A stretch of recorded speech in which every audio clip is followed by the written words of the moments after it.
దేవాపురం అనే ఊరిలో గోపాల్ అనే వ్యక్తి ఉండేవాడు.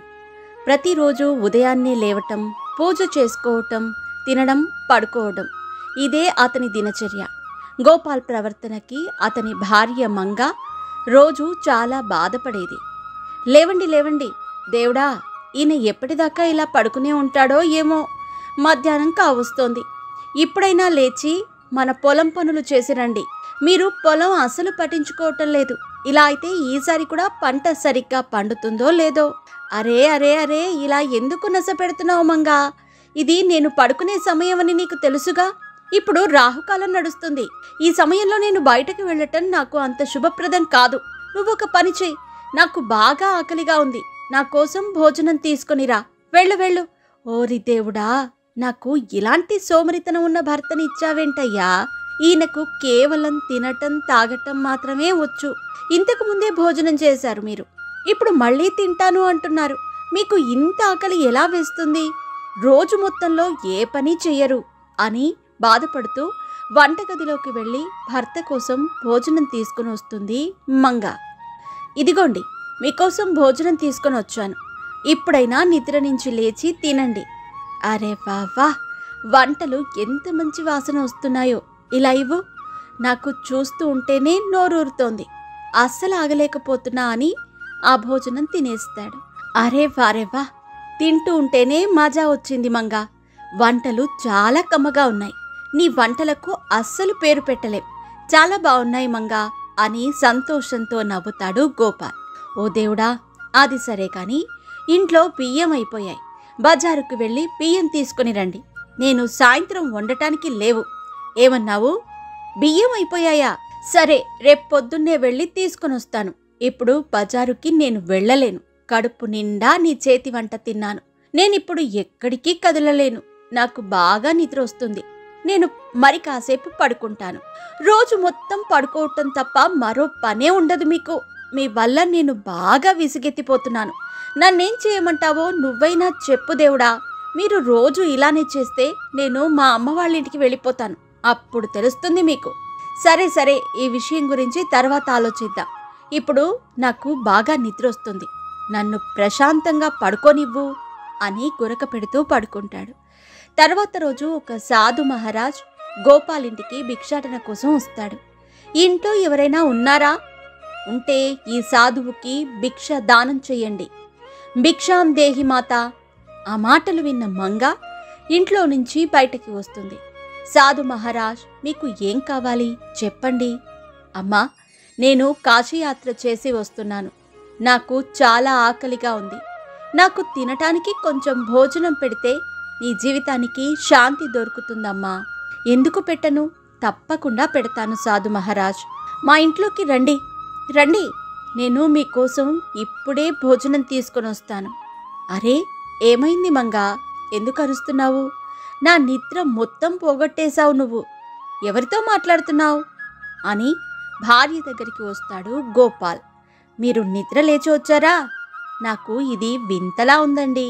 చూడండి చూడండి, కాశీ నుండి సాధు మహారాజు వచ్చారు మన ఇంటికి. గోపాల్ సాధు మహారాజుని చూసి చాలా సంతోషపడతాడు.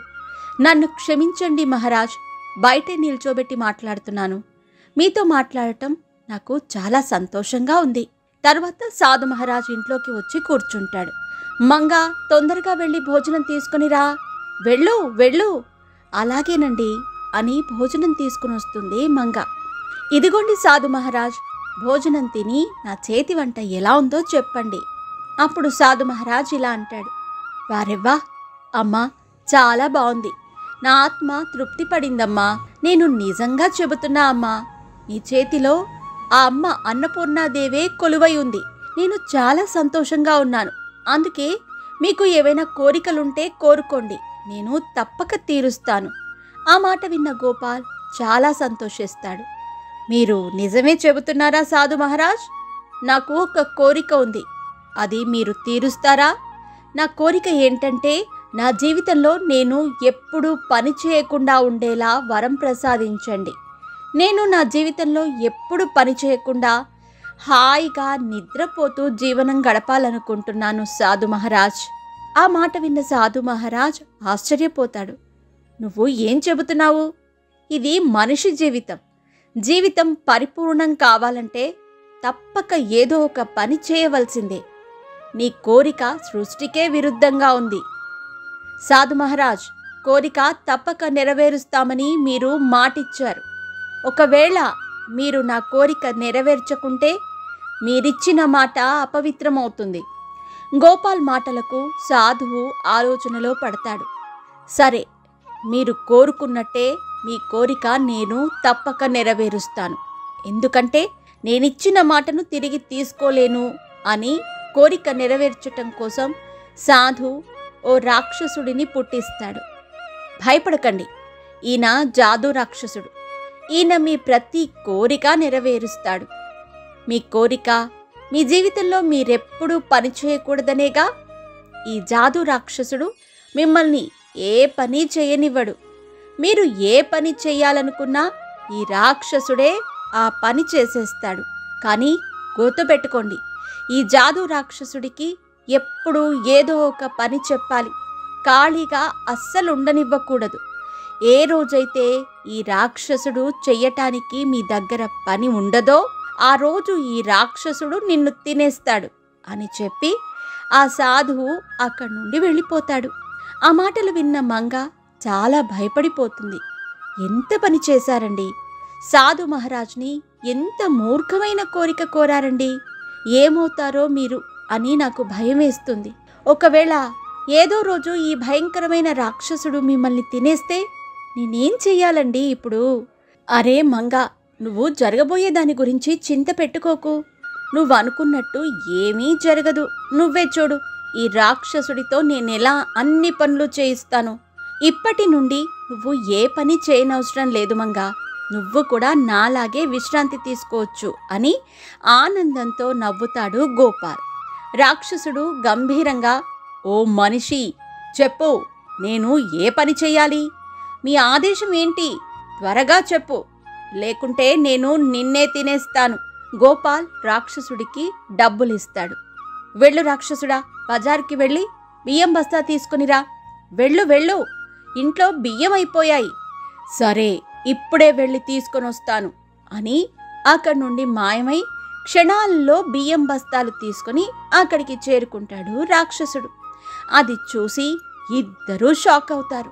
వామ్మో జాదూ రాక్షసుడా, నువ్వు ఇంత తొందరగా బియ్యం బస్తాలు తీసుకొని వచ్చావు? నాకైతే ఏమీ అర్థం కావటం లేదు. నేను మీరు అనుకుంటున్నట్టు సాధారణ రాక్షసుడిని కాదు. నేను ఒక మాయా రాక్షసుడిని. అందుకే మీరు నాకు ఏ పని చెప్పినా నా మాయాశక్తులతో క్షణాలలో ఆ పని పూర్తి చేస్తాను అని గట్టిగా నవ్వుతాడు రాక్షసుడు. ఇంకా చెప్పండి, నాకే పని లేకుంటే నేను మిమ్మల్నే తినేస్తాను. రాక్షసుడి మాటలకు గోపాల్ ఆలోచనలో పడతాడు. సరే సరే, నువ్వు మా పొలానికి వెళ్ళి మా పొలం పనులన్నీ చేసిరా. మీరు చెప్పినట్టుగానే నేను ఇప్పుడే వెళ్ళి మీరు చెప్పిన పని చేసి వస్తాను అని అక్కడి నుండి మాయమవుతాడు ఆ రాక్షసుడు. దేవుడా, విన్నారా అండి? నాకైతే చాలా భయం వేస్తుంది. ఈ జాదూ రాక్షసుడు నిజంగానే చాలా భయంకరమైన వాడు. నిజంగానే ఈయన మిమ్మల్ని ఏదైనా చేసేస్తే? మంగా చూడు, ఈయన ఎంత త్వరగా చెప్పిన పని చేసి వచ్చేస్తున్నాడో. ఈ రాక్షసుడు నా వెంట ఉంటే నేను ప్రశాంతంగా నా జీవితం గడుపుతాను. నువ్వు భయపడకు, ఈయన నన్ను ఏమీ చేయలేడు. నేనెప్పుడూ ఈయనకు ఏదో ఒక పని చెబుతూనే ఉంటాను. ఇలా మాట్లాడుకునే లోపే ఆ రాక్షసుడు పొలానికి వెళ్ళి వచ్చేస్తాడు. ఓ మనిషి, నేను మీ పొలానికి వెళ్ళి పొలం పనులన్నీ పూర్తి చేసి వచ్చాను. నాకు మీ పొలం చూస్తే చాలా సంతోషం అనిపించింది. కానీ నాకిప్పుడు చాలా ఎక్కువ ఆకలి వేస్తుంది. త్వరగా నాకు భోజనం సిద్ధం చేయండి, లేకుంటే నేను మిమ్మల్ని తినేస్తాను. లేదు లేదు జాదూ రాక్షసుడా, ఈయనని ఏమీ చేయకండి. నేను ఇప్పుడే మీకోసం భోజనం తీసుకుని వస్తాను. గోపాల్ భార్య రాక్షసుడి కోసం అన్ని రకాల వంటకాలు తయారు చేసి రాక్షసుడికి వడ్డిస్తుంది. చాలా త్వరగా ఆ భోజనాన్ని అంతా తినేస్తాడు రాక్షసుడు. మొత్తం భోజనం తిన్న తర్వాత, ఇంకా భోజనం తీసుకొని రండి, వెళ్ళండి, నాకు ఇంకా ఆకలేస్తుంది అని అంటాడు రాక్షసుడు. ఆ మాటలకు ఇద్దరూ షాక్ అవుతారు. ఇంట్లో ఉన్న భోజనం అంతా ఒక్కడే తినేశాడు, ఇంకా ఆకలి తీరలేదు అంటున్నాడు. ఈ రాక్షసుడి ఆకలి ఎలా తీర్చాలి? అప్పుడు గోపాల్ భార్య ఇంటి బయట ఉన్న తులసి కోట దగ్గరికి వచ్చి ఆ తులసి ఆకులను కోసి పెద్ద గిన్నెలో ఉన్న పాలలో ఆ తులసి ఆకులను వేస్తుంది. ఆ పాల గిన్నెను ఆ రాక్షసుడి దగ్గరకు తీసుకొని వస్తుంది. ఇదిగోండి జాదు రాక్షసుడా, ఈ పాలను తాగండి, ఈ పాలతో మీ ఆకలి తీరుతుంది. ఆ రాక్షసుడు ఆ పాలను తీసుకొని తాగుతాడు. అబ్బా, ఇప్పుడొచ్చింది మజా, ఇప్పుడు నా ఆకలి తీరింది. పాలు చాలా కమ్మగా ఉన్నాయి, తాగేటప్పుడు చాలా ఆనందం వచ్చింది. ఇప్పుడు చెప్పండి, నేను ఏ పని చెయ్యాలో త్వరగా చెప్పండి, లేకుంటే నేను మిమ్మల్నే తినేస్తాను. గోపాల్ ఆలోచించి ఏదో ఒక పని చెబుతాడు. ఆ పని క్షణాల్లో చేసేస్తూ ఉంటాడు రాక్షసుడు. అలా కొద్ది రోజులు గడిచాయి. కానీ కొన్ని రోజుల తర్వాత ఆ రాక్షసుడికి చెప్పటానికి గోపాల్ దగ్గర ఏ పని లేదు. దాంతో గోపాల్ చాలా బాధపడతాడు. ఇదేంటి మంగా, దారిన పోయేదాన్ని నేను నెత్తిమీద వేసుకున్నాను, ఈ రాక్షసుడికి చెప్పటానికి ఈరోజు నా దగ్గర ఏ పని లేదు. నాకనిపిస్తుంది ఈరోజు ఎలా అయినా ఈ రాక్షసుడు నన్ను తినేస్తాడని.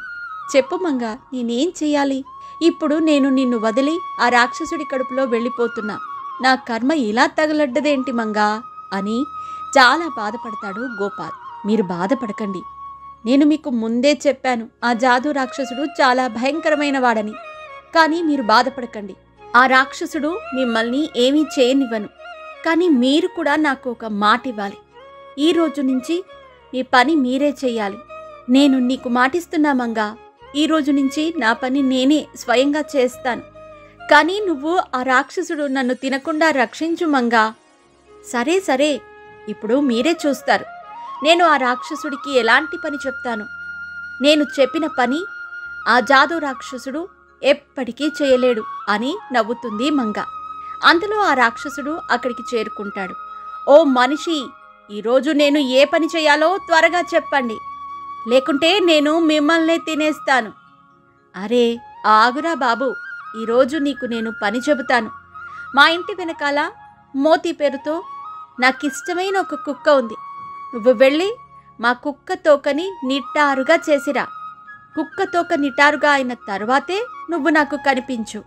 అప్పటి వరకు నువ్వు మా ఇంటికి రాకు అని నవ్వుతుంది మంగ. సరే సరే, నేను ఇప్పుడే వెళ్ళి వంకరగా ఉన్న మీ మోతి కుక్క తోక నిటారుగా చేసి వస్తాను అని నవ్వుతాడు రాక్షసుడు. అరే మంగ, నువ్వు ఇలాంటి పని చెప్పావేంటి ఈ రాక్షసుడికి? వాడు నిజంగానే మన కుక్క తోకని నిటారుగా చేసొస్తాడు, తరువాత నన్ను తినేస్తాడు. అయ్యో, మీకు కొంచెం కూడా తెలివిలేదు అని నవ్వుతూ, కుక్క తోక ఎప్పుడైనా నిటారుగా అవుతుందా? ఆ జాదు రాక్షసుడు కుక్క తోకని ఎప్పటికీ నిటారుగా చేయలేడు. అరే వా, నేను అసలు ఆలోచించనే లేను. నువ్వు చెప్పినట్టుగానే కుక్క తోకని ఎప్పుడూ నిటారుగా చేయలేం. నువ్వు భలే తెలివైన దానివి మంగా. నా భార్య బంగారం అని సంతోషంతో నవ్వుతాడు గోపాల్. తరువాతి రోజు నుండి గోపాల్ తన పనిని తాను చేసుకోవటం మొదలెడతాడు. కానీ ఆ రాక్షసుడు మాత్రం చాలా సంవత్సరాలు కుక్కతోక వంకరని నిటారుగా చేయటానికి ఆ కుక్క వెనకాలే పరిగెడుతూ ప్రయత్నిస్తాడు. కానీ ఆ పని ఎంతకీ కాదు. దాంతో ఆ రాక్షసుడు గోపాల్ వద్దకు తిరిగి రాలేకపోయాడు.